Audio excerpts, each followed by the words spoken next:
Come in.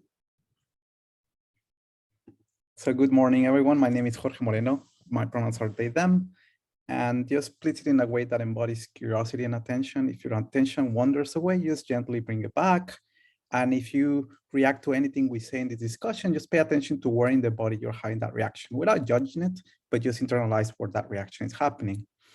And thank you for coming today. I know we're all kind of excited and a bit nervous about next week, especially because we will be online. And I should say that I'm probably the least, the person with least expertise when it comes to online teaching, because I was on sabbatical last year. So I'm kind of like learning how to do this. So I appreciate your patience in case I stumble upon things.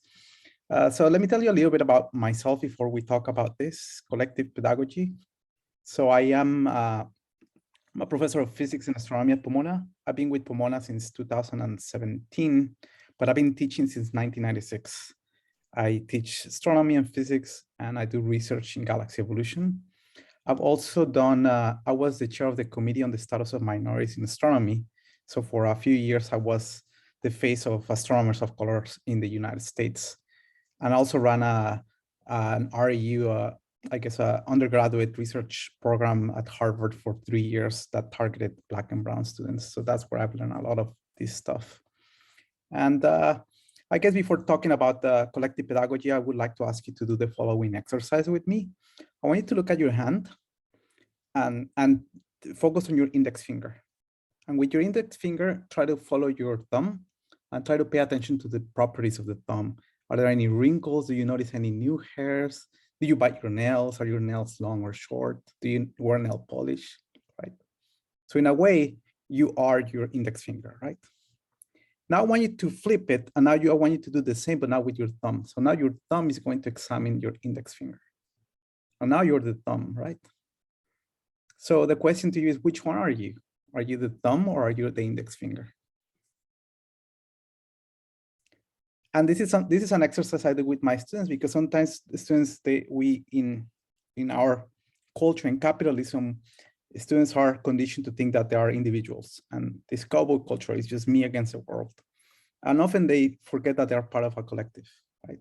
So in your hand, your different fingers, they do have some individual qualities, and they do different things, right? You usually use your index finger to point, or you give thumbs up, but they are all part of the hand. So kind of like trying to get students to remember that we are all part of a collective, and that is actually our nature. That is one of the steps we need to take to create a collective classroom. So let me, a little bit more about myself. I'm a non-binary scholar, and my roots are in the border of Mexico and the US. My roots are Kickapoo, Apache, and Tlaxcalteco. And let me share my screen. Can you all see that? So today I'll talk a little bit about collective pedagogy, and this is rooted in Zapatismo. So at the beginning of the talk, I'll talk about what Zapatismo is, and which is a movement in the Global South in Chiapas, Mexico. And then I will talk about how their ideas, I guess, implementing ideas that belong in an indigenous community in the Global South, how we can implement them in an elite institution in the Global North. And then I'll talk about how I do that, and then we'll have a town hall where we will express the concerns we have about maybe this method or just teaching in general, and then collectively we'll come up with solutions. Does that make sense? But before doing that, I want to acknowledge that all my work I do on indigenous land, on Tonga Gabrielino land, it's important also to acknowledge the people who aren't here today, who are the people who don't have access to education or to becoming teachers. And many of us, they live close to us. They are the people who cook our food, who clean our offices, who take care of our gardens. But there are also people who are outside our borders, who are trying to come to the US, who are trying to move to Europe for better opportunities. And they are just as curious about teaching and learning as we are, but they didn't have access to the opportunities or the privilege we have. So let me tell you a little bit about Zapatismo. So Emiliano Zapata was a revolutionary back in 1910 in Mexico. So he was very well known 120 years ago, 100 years ago. But back in the mid-90s, there was a movement, Zapatistas in Chiapas, Mexico, which is here right next to Guatemala, where they basically declared war against the Mexican state, and there was an uprising. And when I was in college, I many of us, we went to Chiapas several times to bring books, to bring medicine, and to try to help them as much as we could. And something that I have been reflective over the years is that back then we had this mentality of, oh, here are these poor indigenous people and we are educated, we come from the university, so we are there to save them.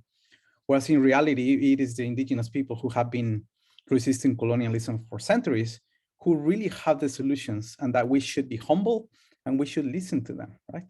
This is a picture of me and who is now my wife, and my father-in-law wasn't happy that we were going to a war zone, but we were okay. So these are some pictures from the Zapatista communities, where it's the way they organize themselves is a very anti-hierarchical way of doing things. And the way they explain the problems of the world like this, they think of the world as a two-story house. So you can think, for example, in the upper floor is the wealthy people, the people who have a lot of capital, who buy a lot of things and who really value accumulating belongings, right? And the people in the lower floor are the people who are in the global south, who are poor, who are underpaid or exploited. So because the people in the upper floor, they are accumulating so much things, the house is about to collapse. There's so much stuff up there. So what the people in the global south, the people in the bottom floor are doing is they're bringing pillars, they're bringing these sticks so that the thing doesn't collapse. But what happens when you put extra pillars in your house? Then there is no space. There's no space for you. So you have to leave, you have to evacuate.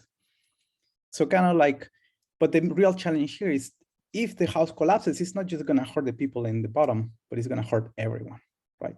Nobody's going to make it alive. So kind of like what the Zapatista said is it's important for us to make this into a global project where it's not just about punishing those with privilege, those with wealth, those with power, but rather all of us together collectively creating solutions so that the house doesn't collapse. Does that make sense? So let me tell you about a few leadership principles that they designed. And these principles are different from other movements around the world. For example, if you look at guerrilla movements in Latin America or the Middle East, usually the idea is like, we have the solutions, we're going to topple the government and we're going to take over and then we're going to impose something. And you can look at places like Cambodia or Burma or attempts that have been made in, say, in Peru. That doesn't work. It's kind of like, how can you get rid of a system and replace it with something that's just going to do equally bad or differently bad, right? So with the Zapatismo, it's more like yes, we criticize the system of oppression, but we need to formulate something better. And that's really important to do.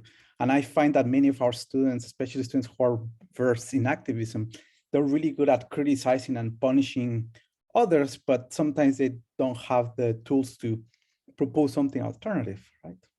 So let me tell you about some of them.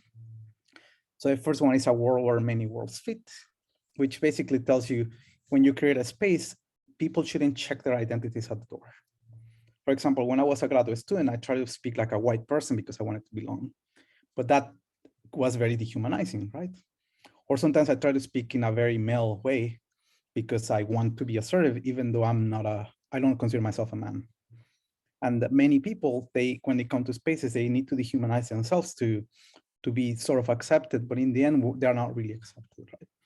So how do we create a space where people can be their full human selves without having to sacrifice their humanity? Are there any questions or comments about this one? And if you're feeling shy, you're also welcome to put it on the chat. So any thoughts or ideas about this one?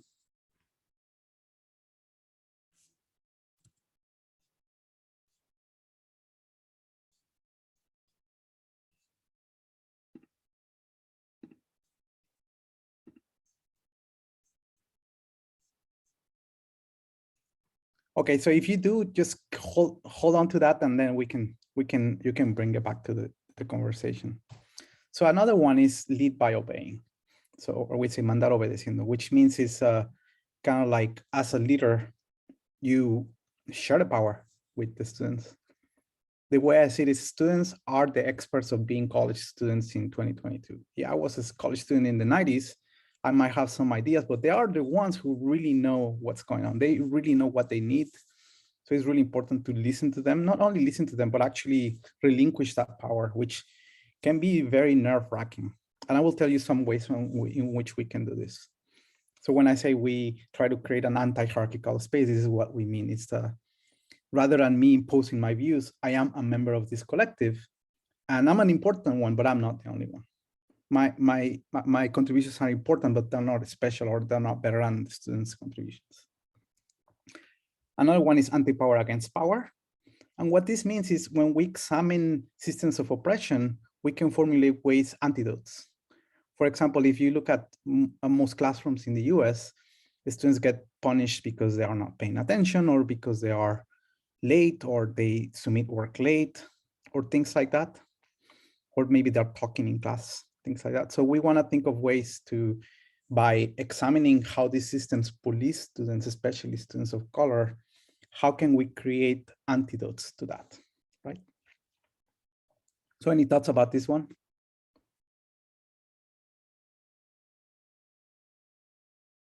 So if anyone wants to interject, please feel free to do so. I know that we are not used to being back on Zoom, and we can be a little bit shy, but that's okay. Something that works for me is I type in the chat because I'm very shy. I'm not sure I understand the last one, anti-power against power. So what does that look like? Like, is an anti-power like a specific strategy that specifically addresses the way power is used, or is it like a way of thinking? So it's more of a way of thinking, or a philosophy of, if you notice how power harms people, the recommendation is to come up with antidotes for that. And I can give you a few examples. For example, in my classroom, like in the past, I've seen professors or teachers who penalize students because they submit work late. They're like, if you don't submit by midnight on Wednesday, you get a 0, or you get 50%, or some policy somewhere in between. And when we look at the history of where that comes from, it comes from schools being a continuation of the prison system, where students are, or prisoners, they are forced to comply, right? So by examining that history and by examining that power structure, we can say, hey, is it really necessary for us to punish students or police students, for example, if they submit work late? So for example, something I do in my classroom is we have submission dates, but we don't have deadlines. And students are allowed to submit whenever they want. But I explain to them, look, this is what happens if you don't submit by the submission deadline. There are a couple of things that could happen. One is that you fall behind. 2 is that work accumulates and then you feel overwhelmed. 3 is that it places extra stress on me and the graders. And so what I've witnessed is most people actually do their best to submit on time. And then the ones who don't, I believe there are genuine reasons, and then I help them, I support them. I'm like, look, I noticed that you're falling behind. What can I do to support you? And we can come up with solutions. So rather than punishing them, it's actually by seeing them submitting late or not doing the work, it's not about judging them, but more about that being a symptom that there is something else in their lives that is affecting them and that is impairing their ability to learn. Does that make sense? Yeah, and hopefully you can think of other examples in this framework. So the next one is propose and don't impose. So if I or any students want to make a change in the classroom and the way we do things, I could just use my power and impose, or maybe students, especially students with privilege, especially white male students, they can be very loud and impose their views. And kind of like that, it's like, no, that's not okay. It's you should propose things, not impose them, and being really aware of those power dynamics. Another one is convince on defeat, which is very similar to the previous one. And especially when we have conversations about justice, sometimes we get so passionate and so attached to our views that we are willing to really dehumanize those who disagree with us without really, well, trying to convince them, right? Like, can we get so focused on the index finger that we forget about the whole hand? And another one is construct, don't destruct. If you are challenging a system of oppression, it's important for you to formulate something better. It's your responsibility to do that. And this is one of my favorite. This is give what you can, take what you need. And the story behind this is when I was in Chiapas, people had a store, but a store wasn't a place where you use money and you pay for things. but rather, for example, if my family raised more food than we need, we put the extra in that store. But if my family didn't grow enough food and we needed something or medicine, we go to the store and we take what we need. So you give what you can, you take what you need. And in a classroom like at the 5Cs, what this looks like is like some students, they come from communities of colors that don't have resources, where there is a lot of violence, where there is a lot of police brutality, where they didn't have computers or they didn't have access to tutors or AP classes. And then there are other students who come from privilege, who come from wealth, who had access to tutors, to AP classes. So the idea is the students who had the most privilege, it's the responsibility to give as much as they can to the others. Kind of like the philosophy of the collective is if one of us is failing, all of us are failing because we're not doing enough to elevate those who are struggling, right? So it's a collective responsibility. If one finger is hurt, the other fingers had to do their job, right? Does this make sense? So this is, again, this is an antithesis to this idea of the classroom is a competitive space and we're all individuals and we're all cowboys. That would be the power structure, and the anti-power against power solution would be something like this. And so how do we implement this? So before anything, are there any comments or questions on the Zapatista principles I just described? Or feelings? Is it something that you can't quite verbalize, but you feel like it's weird or new? Jorge, can you hear me? Yes. My name's Jennifer Beamer, and I'm a librarian over at Honnold Mudd, and I just really connect with all of these things you're saying, because I think my job is to help students work in open access and open textbooks. And I think all of these things really align, and thank you for giving us specific examples and sharing it. It's great. Yay. And there are examples around the global south, like in Syria and in Chile, the Mapuche, they all also have examples like this, but this one is the one I'm most familiar with.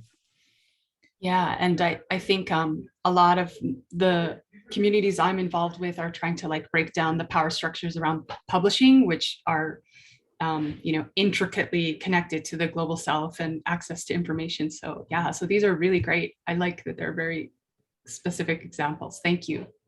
Mm-hmm. So let me tell you a little bit about how I implement this, but I'm only one person in this space. So hopefully all of you we can collectively come up with other ideas. So the first thing I do is community town halls. So what this means is that I press pause on the course 3 times during the semester. The first time we meet, right after the first exam, and right before the end of the semester. Now, how does this work? Well, what we do is we devote the entire hour to talking about the climate of the classroom. So you can see here there are a lot of post-its. So what I tell them is like, I want you to take the pink post-its and write a few things that you're worried about. And on the green ones, just write things that you're excited about. Again, we wanna have this balance, because sometimes when we talk about very negative things, it can be very triggering for some students. And sometimes students can really shut down. So we want to have a sense of affirmation as well. So whenever we talk about justice, yes, we need to call things as they are, and at the same time balance that with affirmations. So what they do is I tell the students, please take a few post-its, write concerns that you might have in pink and things you're excited about in green, and put them on the whiteboard, and then they break into groups. And then one of the members of the group comes and picks up a few of these post-its, and then they discuss them. I ask them, try to find a trend, try to find a theme in the post-its, and try to write down what the problems are and start thinking about solutions. And then we bring all the groups together into the big space, and then we start discussing each one by one. And one that is very common, because I teach STEM classes, is many people, their biggest concern is that they feel like they have a weak math background, that they don't see themselves as a STEM person. But if you're a person in a classroom with 30, 40 people, and you think you're the only one who doesn't feel like they belong, it can be really isolating. When you notice that 70, 80% of your classmates are in the same situation, then it feels a little bit more comforting. And then you can address, what can we do to fix this, right? So usually in the first one, we talk about things that students are concerned or excited about. The one in the middle of the semester, I think that's the most crucial one, where people have already seen how the class works, they have taken the exam, and they can really bring concerns and we can really discuss them. And we can really enact change. So it's not just about talking about it, but also revising the way we do things. And we look at the syllabus and we ask ourselves, is there anything here we need to change? And we can change it right away. And the last one is more like, I like to think of this as a legacy. So I tell the students, imagine that you're building a constitution or a set of principles for the collective. Something you want to, is a gift for the next group of people who come to this space. What do you want them to have? So they spend the hour coming up with this constitution. And kind of like the idea is, if you think about, for example, the Comanche believe in this 7-generation philosophy, where everything you do, you have to think about 7 generations. So you're impacted by your parents, grandparents, great-grandparents. And if you decided to have children and so forth, you will impact your children, your grandchildren, and your great-grandchildren, right? So with the students, it's more like, well, college is 4 years. So yeah, so if I'm a freshman, then I had access to like the people who are seniors, juniors, and so forth. But someday I will be a senior, and then I will be the one impacting students who are younger than me. So I wanted to think about it in that way, that everything we do is not just about the here and now, but also where it will have ripple effects. So when we think about justice and teaching justice, it's sometimes we get very attached to the outcome, and we want the outcome to be something very specific, but it's important to be okay with maybe the outcome won't be what you want. Maybe it will be the opposite of what you want. And most likely you won't see the outcome. So when we think about teaching and about justice, it's like planting sequoias. You plant a sequoia, but you won't see the grown tree because you will be dead by then, but you do it anyway. Does that make sense? So another thing I do is we have a justice component. So it's not just about, for example, in my astronomy class, we have an assignment on astronomy and we have an assignment on justice, where what we do is we read an article. It can be about racism, about sexism, about white supremacist culture, about emotional labor, about ableism. Every week there is one article that we read, and then on Wednesdays we devote 15 to 20 minutes talking about the article and formulating solutions, like what are the problems that we see in our collective, and how can we solve them?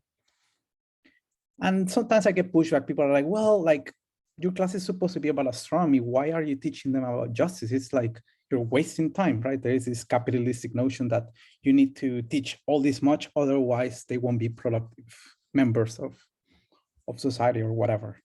And the way I see it is, look, if I'm teaching an astronomy class, I want them to, for example, if I want them to do observations, I need to teach them how to operate the telescopes. I cannot just teach them the theory. They need to know which buttons to press, which computer to turn on, how to point the telescope, right? So you need that pillar. But also, when we talk about justice, then the students learn how they organize themselves. And then people who usually don't feel included in STEM spaces, they do. So what I've seen is, by spending time learning about justice, more students participate, more students speak up. Not just the usual white male students, but all students. And the quality of the discussions gets so rich because all of a sudden people who usually feel like outsiders, they feel like they belong and they contribute as much. So even though we're quote unquote sacrificing lecture time, the quality of the discussions and the learning of the astronomy just is enhanced so much. So are there any questions about this one or the town halls?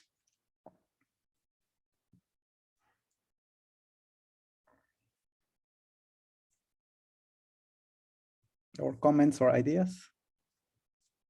Or concerns? Regards to kind of using these just different examples, do they generally tie into astronomy, or are they completely detached from the topic? Or do you find ways, if so, do you find ways to tie them back into the course context? So let's see. So it is true that at the beginning, people don't see the students don't see the connection between learning about astronomy and learning about justice.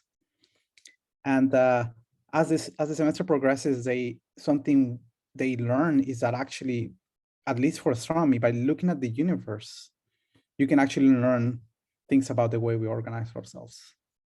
And I've done some scholarship on writing about, for example, the use of violent language in astronomy and how that is a reflection of the fact that my field is a white supremacist, sexist field, right?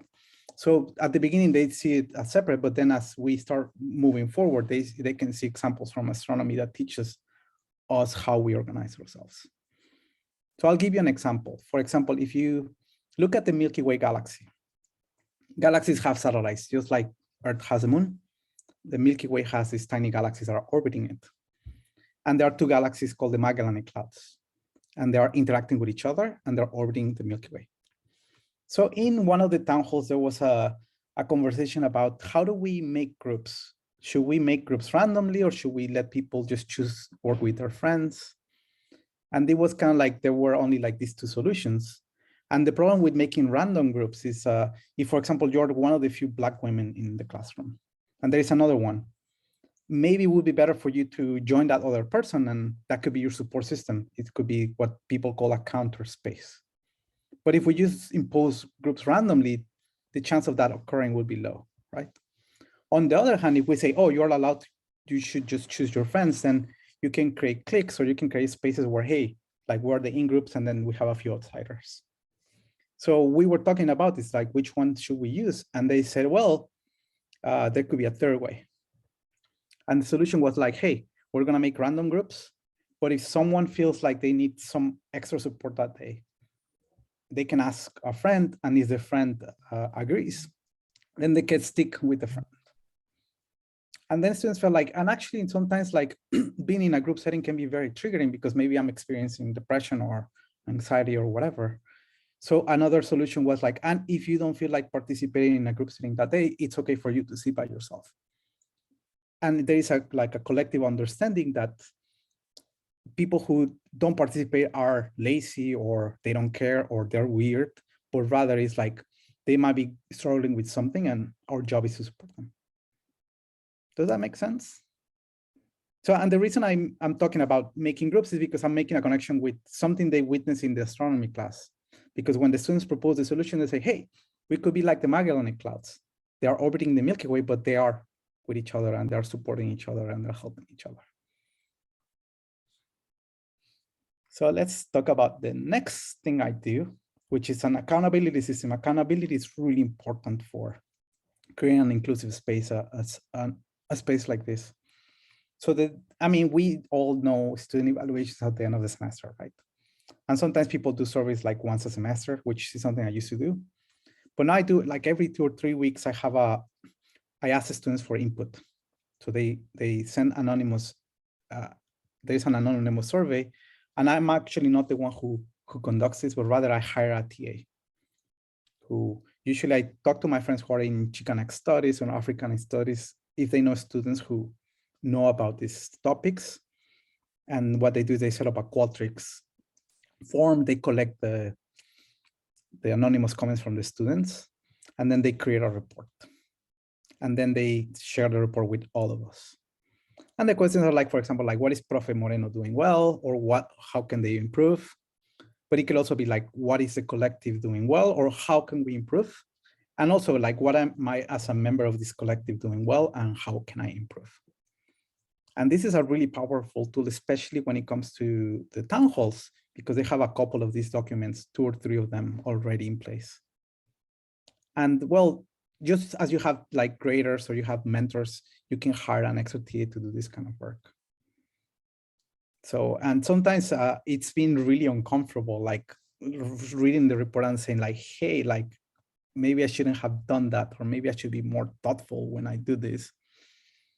But it's important to be compassionate with yourself and say, hey, we're all human and we're all learning.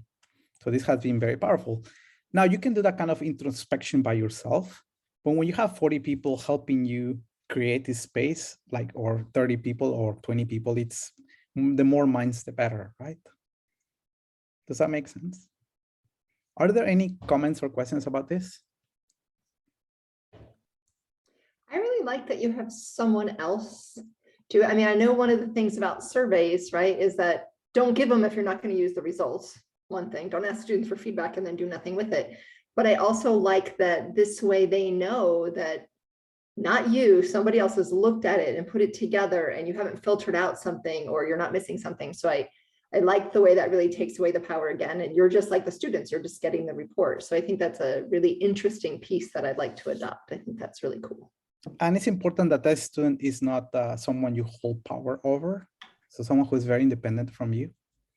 So they can be honest about their assessment. And the way I see this, for example, when we do a scholarship, we write an article or a book. We don't tell our students to review it. We send it to a journal, and then people from the field, they are the ones who give you comments or who may even reject the paper, right? So this is kind of like mimicking that a little bit, where you can get really honest feedback this way. Are there any questions or comments about this? So another one I do is, although this is going to be challenging now that Omicron is here, is I call it Café con Profe, even though I don't drink coffee, but it's kind of like finding opportunities to get to know the students and for them to know each other. So kind of like just going out to breakfast with them or coffee and talking about the issues in the classroom. They might not be comfortable talking about these things when you only have 20 minutes on a Wednesday, but maybe if you have an hour with them, we can really dig deep and really address the issues in the classroom. So for example, I was really moved by this group, which is a couple of white and Asian students who are really wealthy. And we were talking about ways of supporting, because we had a conversation about first generation students not getting enough support for mental health access. So they were thinking of ways of, hey, like we can leverage our privilege to maybe our parents who are wealthy, they can make the phone calls that the administration needs to hear. So kind of like the fact that they were able to not only see them, they were able to see that they could participate in bringing more justice. I was really moved by that. Another one that I do is, well, just building community. I like to invite my students to my house. I live on campus, so it's easy for me. Just spending time just doing things that are not just academic. I kind of like the idea here is if someone, I don't know, say something racist or sexist and you don't know them, you have no idea who they are, probably you will stay quiet.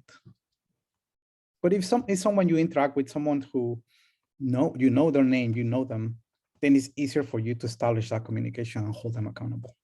And also the person is more, the way they receive it, they don't get as offensive because it's like, oh, I'm not being attacked, but rather it's like this member of my community is suffering because of my actions and I care about them. So I will do something about it. It's like if I hurt one finger, the rest of the hand is going to jump in. This is kind of like the interactions that happen. So it's really tempting to look at some students as the oppressor and some students as the oppressed. I think it's more important for them to see each other as humans. Yes, we have to honor these systems of oppression, but when we see each other as humans, we can hold each other accountable better, I think. So any questions about this couple, the Café con Profe or just building community?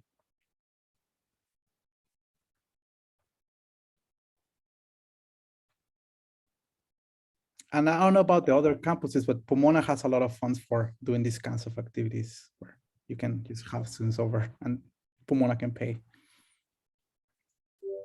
So let's see, another one, well, just fostering safe spaces. So in this example here, this is from one of my after classes, and this is one of my students who is one of the wealthiest people I've ever met.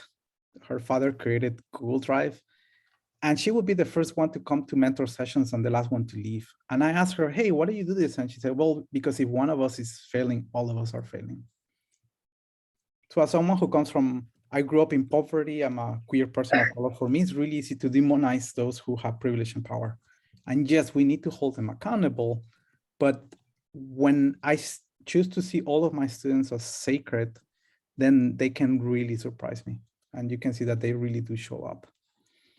This one is my cosmology class, and kind of like the goal of that class was for students to learn to enjoy doing really long calculations on a whiteboard, right? And you've probably seen in movies like people doing lots of calculations.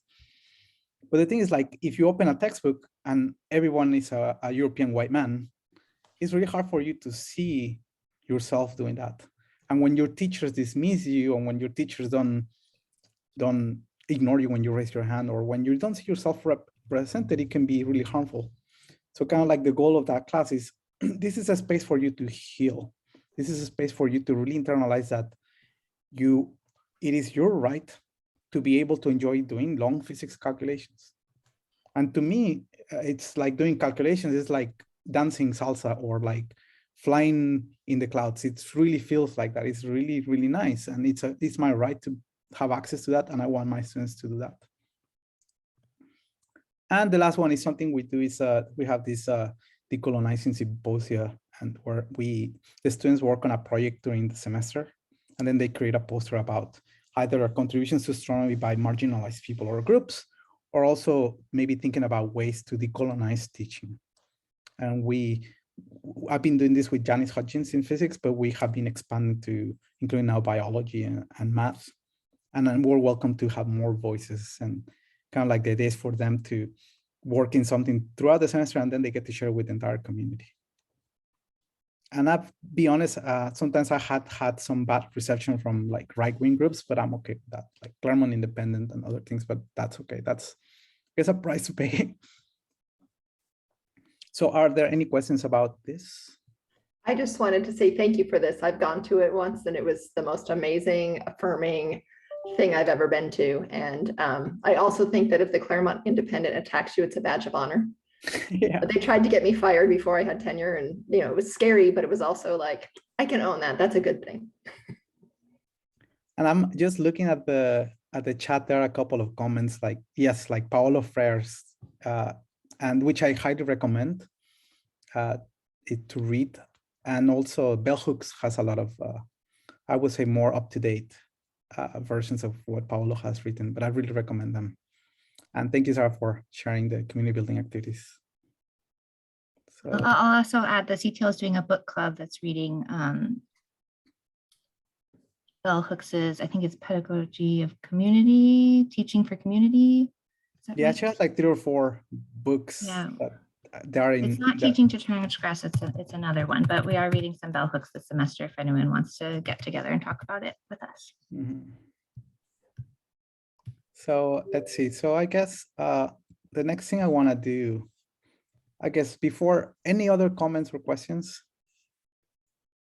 Okay, there is one by Alex. Alex, I love that you insist that everyone has a place in STEM, that there is an anti-intellectual element that can exist within some POC communities. We need to know that everything is accessible to us.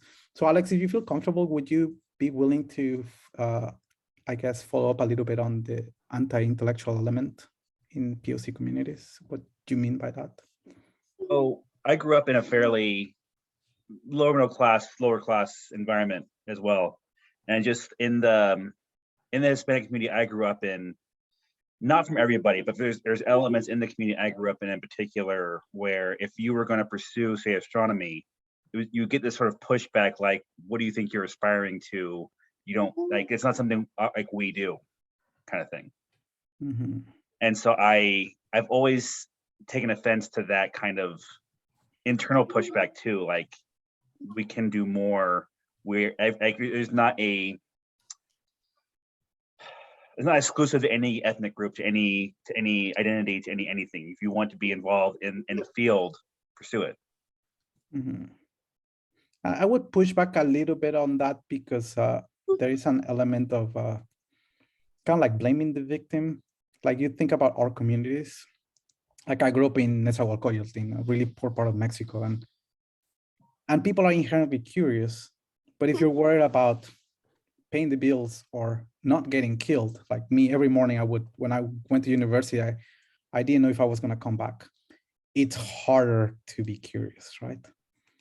And also messages from white supremacy telling us like, hey, you all are not really fully human, so it's obvious that why you don't come to STEM, because it's not really for you.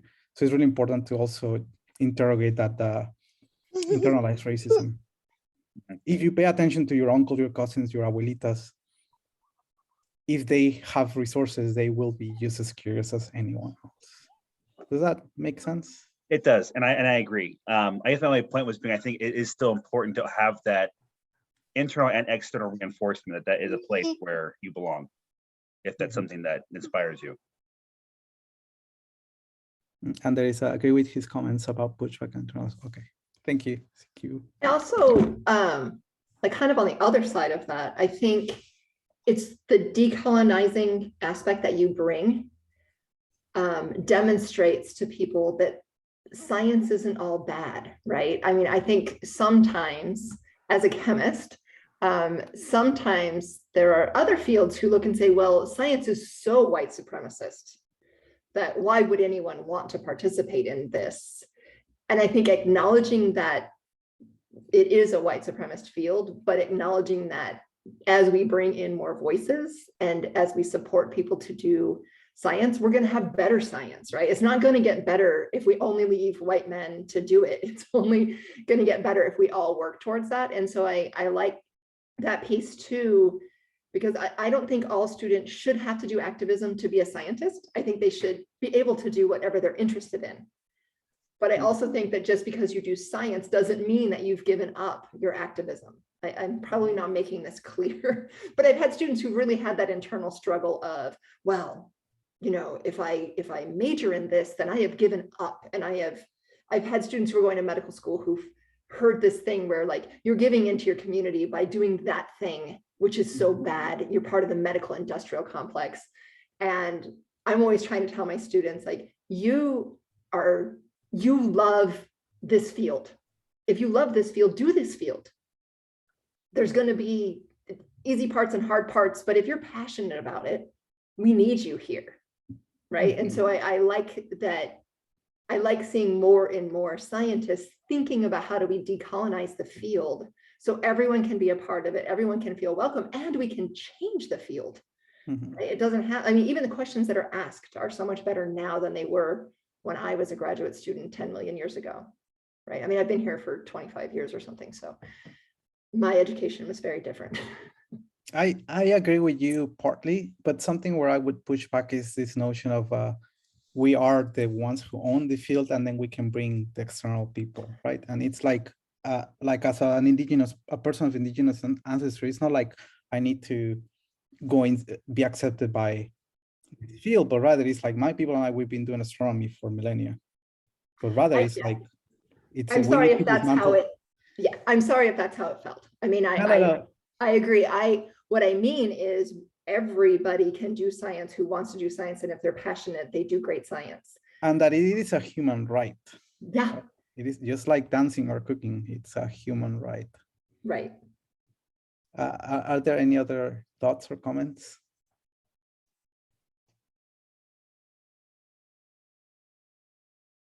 Or questions? So why don't we then do a mini town hall amongst all of us? So what I'll ask you to do is, so Sarah, could you put the link on the chat? So there's going to be a link to this Google sheet. And I'll ask all of you to just pick a line and write some concern you might have about either trying collective teaching in your classroom, or if you run out of ideas, just concerns in general about the semester. And so we're going to do that for the next maybe 5 minutes. And after that, we're going to break into breakout rooms and formulate solutions. So why don't we take 5 minutes to do that?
Why don't we do 2 more minutes?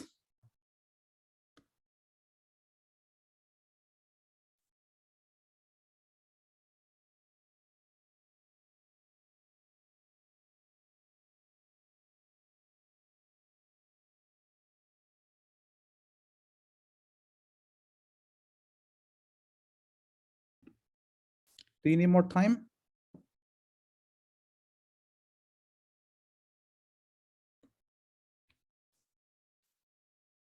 So what we're gonna do next is we're going to break into breakout rooms. Maybe, do we wanna do groups of 3 maybe, Sarah? And then what you're gonna do is you're gonna take a look at the concerns that people wrote. And within your group, you're going to decide 2 things. You wanna decide which ones you wanna talk about and formulate solutions. And you're gonna choose one of you to be the spokesperson for your group. So you can talk with all of us. And once you have decided which concerns you want to address, I will ask you to put your initials on the solution one so that you have an idea of who wants to talk about which ones. And it's okay if multiple people want to talk about the same one, but this way we have some idea of how many people want to talk about certain things and which concerns are not being really addressed. So why don't we do the next 10 minutes to the breakout rooms? Everyone ready to break out? Here it comes.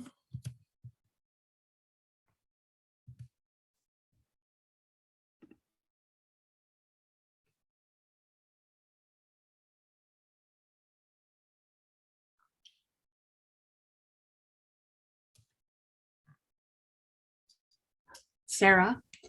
Yeah. I have another meeting I have to run to too, but I'll leave a message for Jorge because this was excellent. Yeah, this was wonderful. Yeah. Okay, I'll join in your spot and then we'll have. Okay, thank you so much. I appreciate it. Yeah, Bye. lovely to see you. Bye. Bye.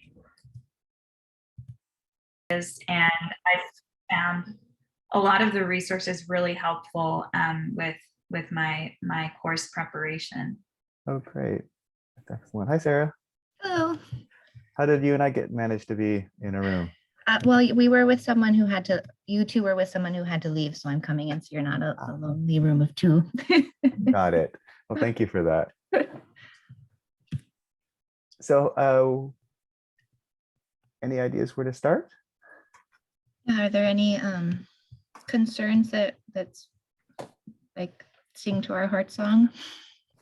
I think building community in my classes is always something that I strive to do and think of different ways to incorporate that throughout the semester. I was just telling Warren, Sarah, that I started lecturing at Pitzer a year ago, and I started actually teaching a year before the pandemic. So I feel like every single semester I've been teaching, it's been something new to do.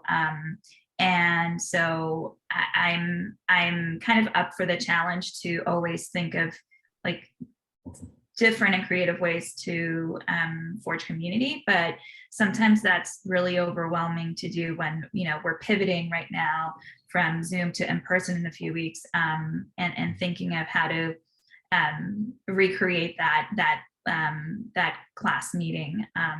So that's something that I wanted to maybe talk about. And then also the flexibility with deadlines. I think that's always something that we're thinking about, especially like in the pandemic. But I've found some solutions to that I think that definitely help students keep up with weekly assignments, even if they know they're going to be behind, like having them manage their weekly schedule as an activity during class so that they can see when they're going to have to block out time to be able to meet these deadlines, things like that. Got it.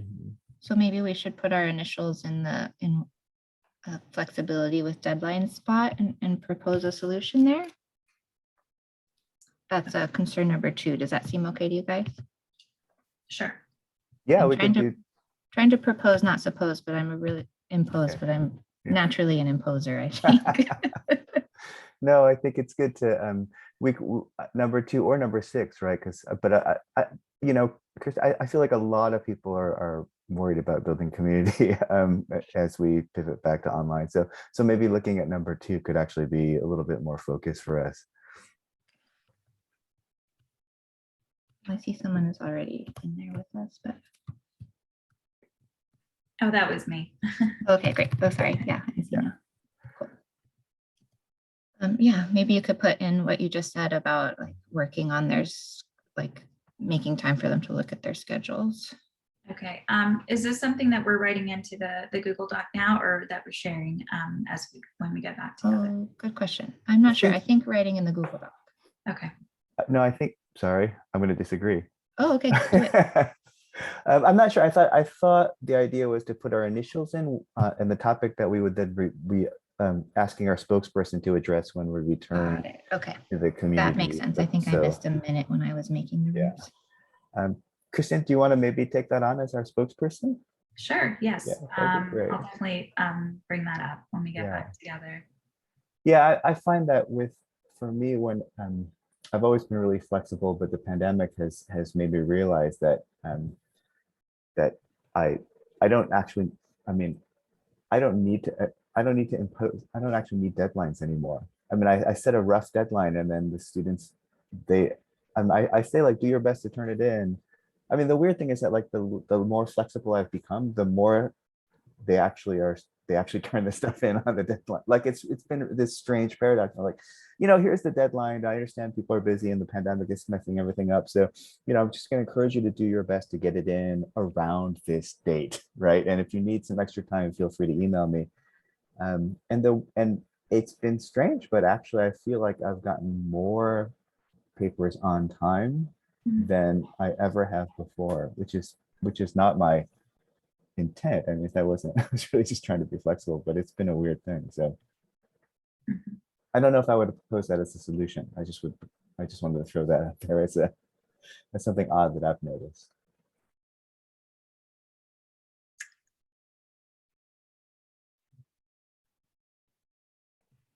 Are there other concerns that we might want to, are we just doing one, or are we supposed to, it seems like room 1 is There's taking- many, so there's room for people to do more than one. Yeah.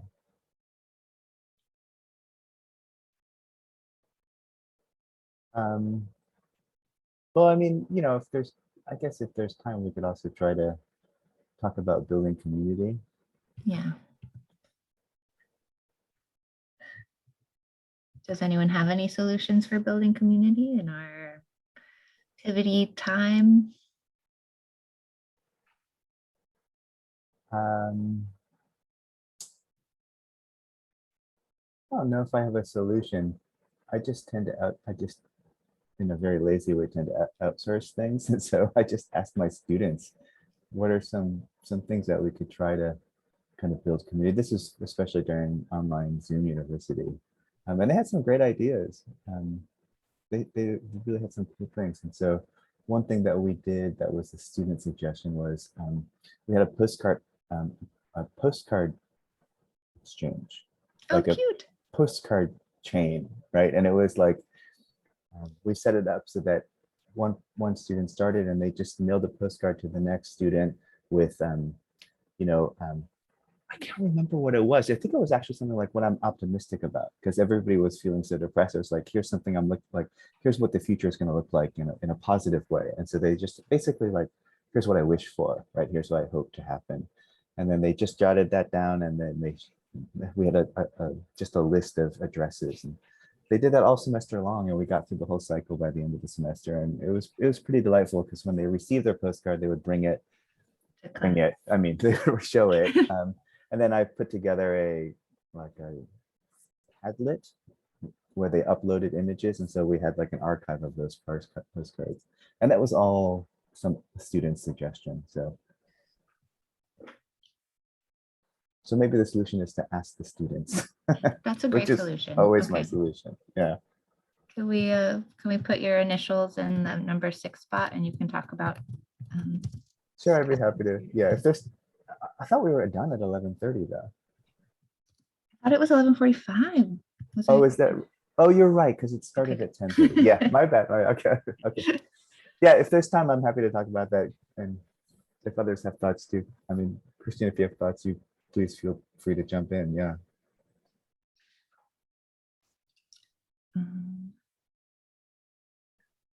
Yeah, I think we have like 3 more minutes here in the room. So Oh, was that your alarm?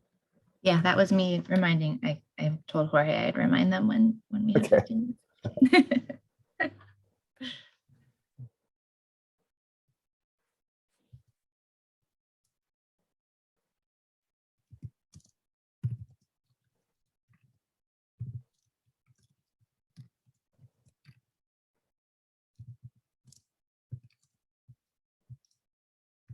That is interesting, actually.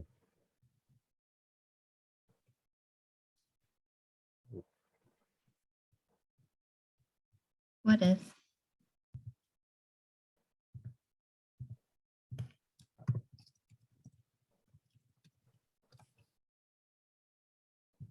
Yeah, sorry, I'm talking to myself now.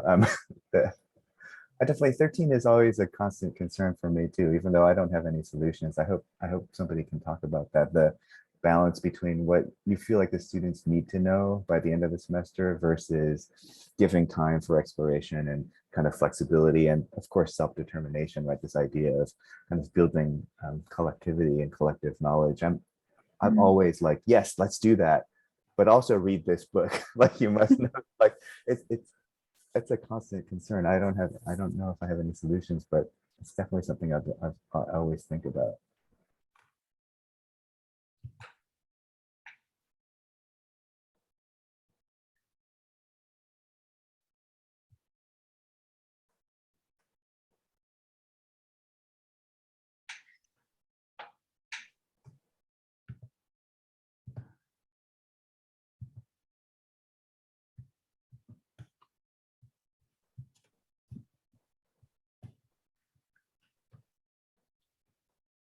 So, Christian, how long? So you've been a lecturer for a year, is that right, or 2 years?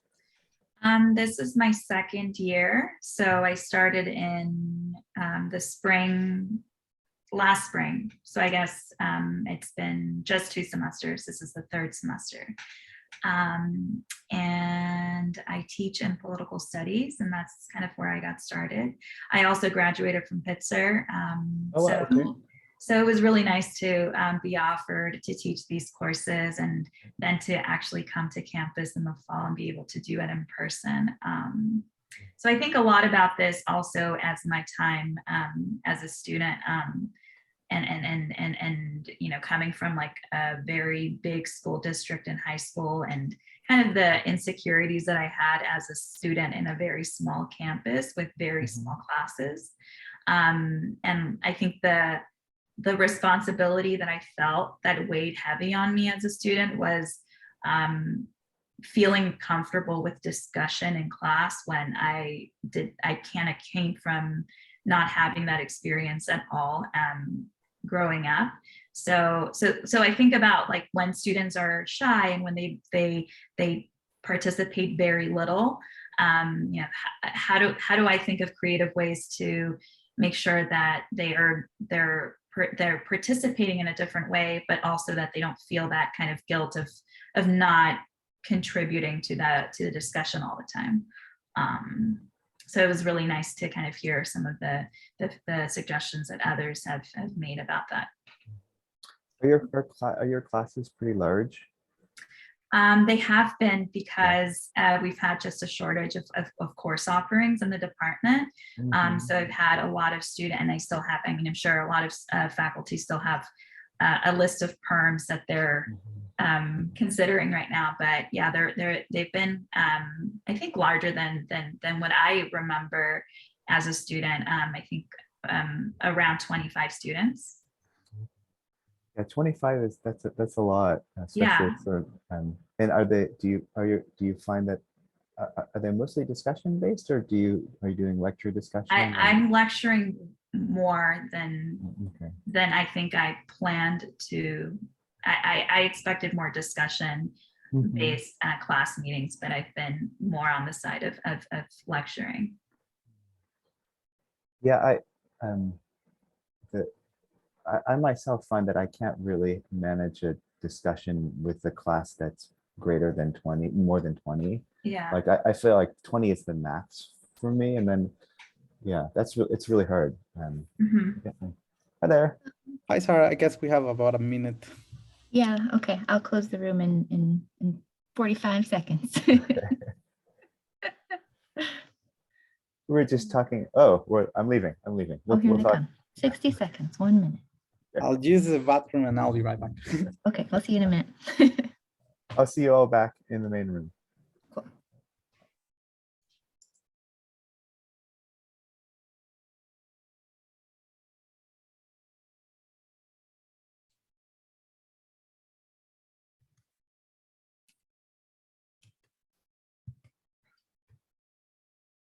It's just us again. The other rooms, it must be very lively.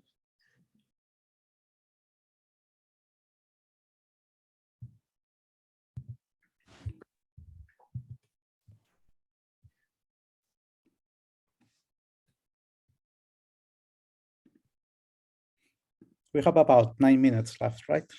Yes, that's right. Plenty of time to come up with great solutions.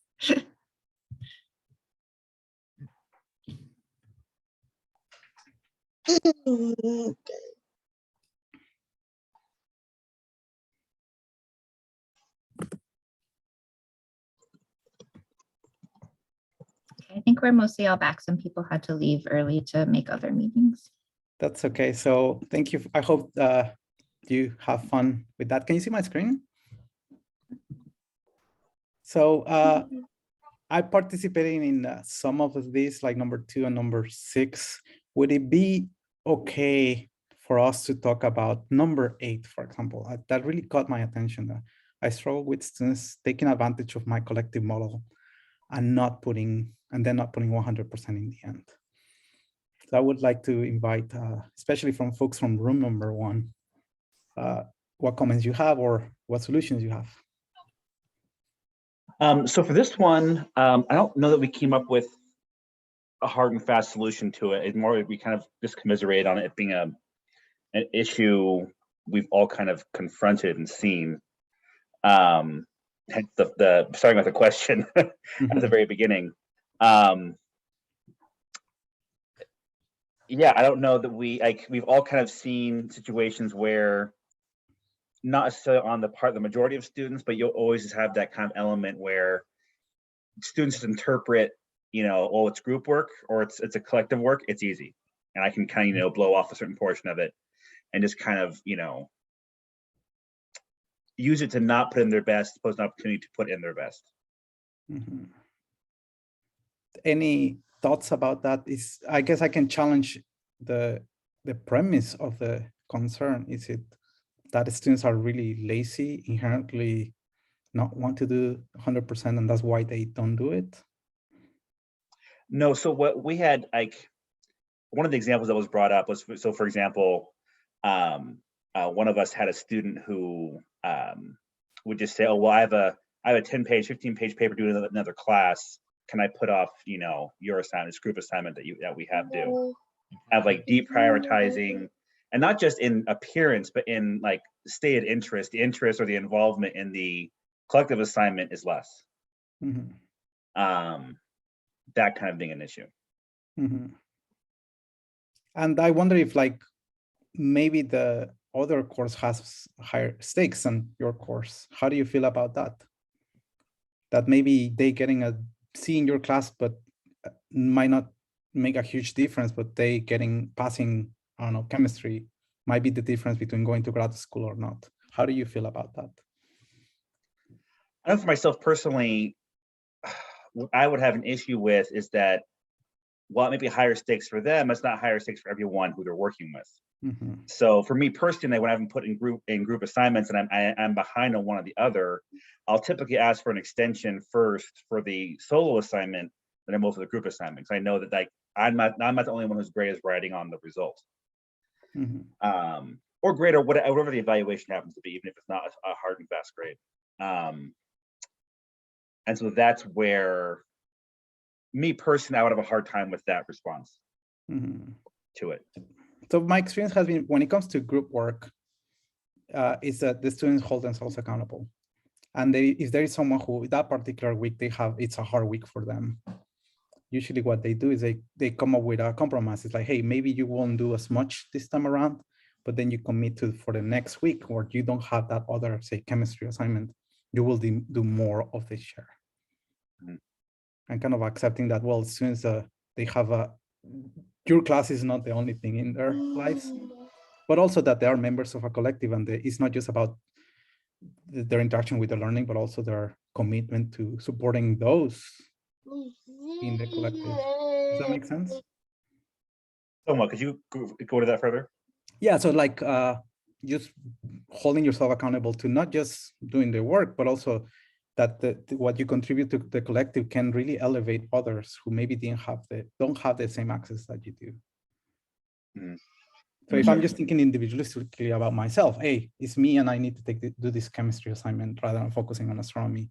But when I think about, hey, the people in my classroom and the people in my group are humans who have needs and who might have not as much privilege as I do, then maybe I need to step it up.